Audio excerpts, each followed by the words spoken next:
Today was back day. Did all the lat pull downs. Started with 70 pounds. That is a gorgeous Jeep. It's got like baby blue accents and stuff. A really cool looking Jeep. Nice. Still not regretting getting rid of mine because that thing is a money pit. But did all the lat pull downs. Started at did not start at 70, I lied to you. I started at 42.5 pounds for 10. Moved over to 50 pounds for 10. Did 70 pounds for 10. All wide thumb in grip. Can really feel the activation like that. Like that is preferable. Like that, just whoosh, on the very far ends. What did we do from there? Then we stepped over to the low rower, like this initially. Then we started over the low row. Started that at 70, and that was drop set on those, and a midnight purple Fairlady with a cool aerial delete. It's got like the sides of the wings on it, and the top's gone. But moved over to low row, started at 70 pounds, knocked down to 60, knocked down to 50, 10 apiece. Then we went back to lat pull downs, except instead this time we went like this. Started at 50, bumped down to 70 or 47.5, then 42.5, 10 each there. What was after that? Barbell shrugs and rows. 110, 245s with a 20-pound bar. It was 10 rows, 10 shrugs. Took a second in between. And I got to give it to the guys that I see every morning. Same three dudes. Roughly the same three dudes. It's pretty cool. Guy in his freaking 60s lifting like crazy. Which every time I come in, he is just burning the pulleys on a cable machine. I didn't put a video together yesterday for my shoulder workout, just because my mind was kind of scattered and didn't feel like it was important, didn't feel like doing it, so I didn't do it.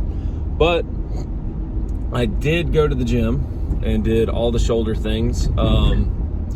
Overhead barbell press, I think 70 pounds.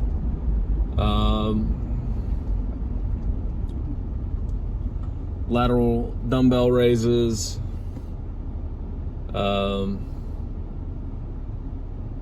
incline shoulder press.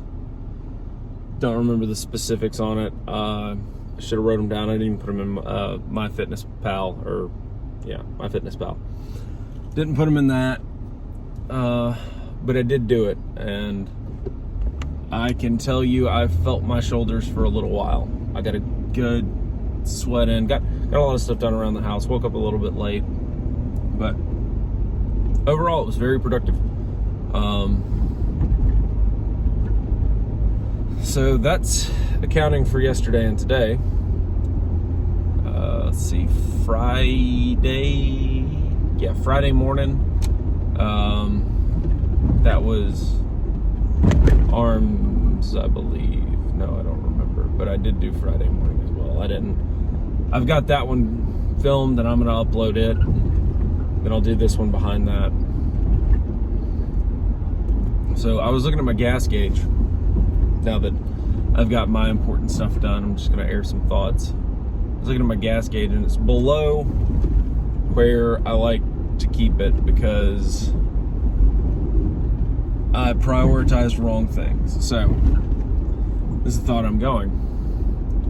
Normal protocol for vehicles in our house is if it hits half a tank, it's empty, fill up. Never know when you got to run across the state or go to somewhere and you're not going to have a chance to stop and get gas, because wherever you've got to go is kind of pressing to get there, and you don't have time to stop. Also, you never know when something's going to happen. So we have lived under the protocol of, hey, it's half a tank, fill up. The other part is cost dollar averaging. Yes, you're going to get gas more often, but overall, you're going to spend less every time, or you're going to spend less money over the course of, let's say, a year filling up at half a tank. If you've got a 20-gallon tank, instead of getting $20 or 20 gallons worth of gas in a hop, you're getting 10 gallons worth of gas. You're likely to spend less on fuel because you're more likely to catch it when it's down. And it's just a good practice to be in to always have fuel in your vehicle, because it needs it to run.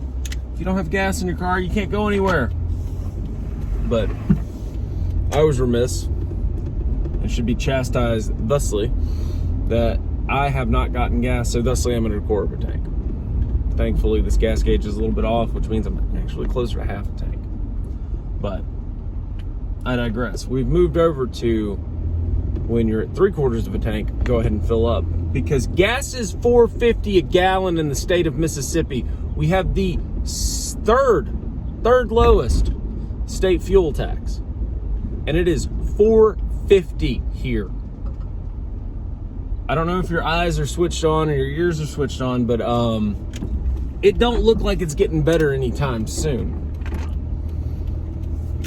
So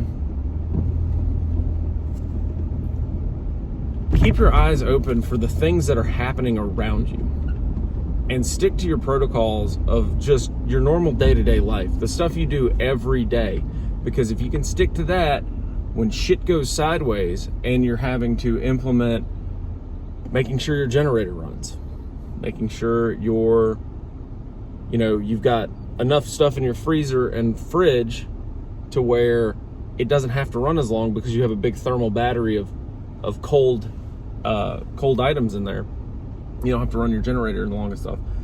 If you can stick to your daily protocols of making sure stuff stays checked off and stuff stays right in your day-to-day life, you're not going to have to stress out and worry as much when stuff's going sideways and you're implementing a plan of making sure you cycle your refrigerators and freezers and running an air conditioner for a little bit in the house when the power's out, because a hurricane just rolled through and knocked down all those wires that send magical dancing pixies in your house, to make sure you have modern amenities. It's a lot easier if you're already used to operating off of a internalized or external checklist of day-to-day things. It'll be a lot easier to be able to do those type of things when stuff is stressful and sideways. Because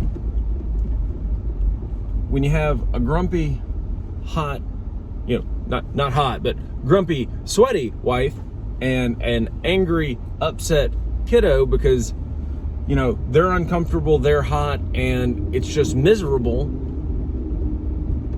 that's going to cloud, that level of stress is going to cloud everything you're doing. So if you have a handful of thoughts already down on a list, you don't have to think.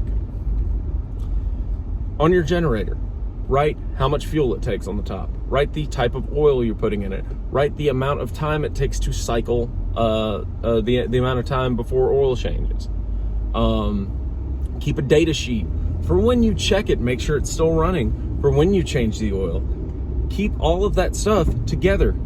If it's a one of those cool dual fuel generators and it has a liquid propane hookup, zip tie the freaking the hose to the machine, so that way when you need it, it's there. You have to break the zip tie off, but hey, zip ties are less than a penny a piece. Who gives a shit? But it's always with it. It's always there. And always check your stuff, because when it's going to fail is when you need it, not when you're checking it. So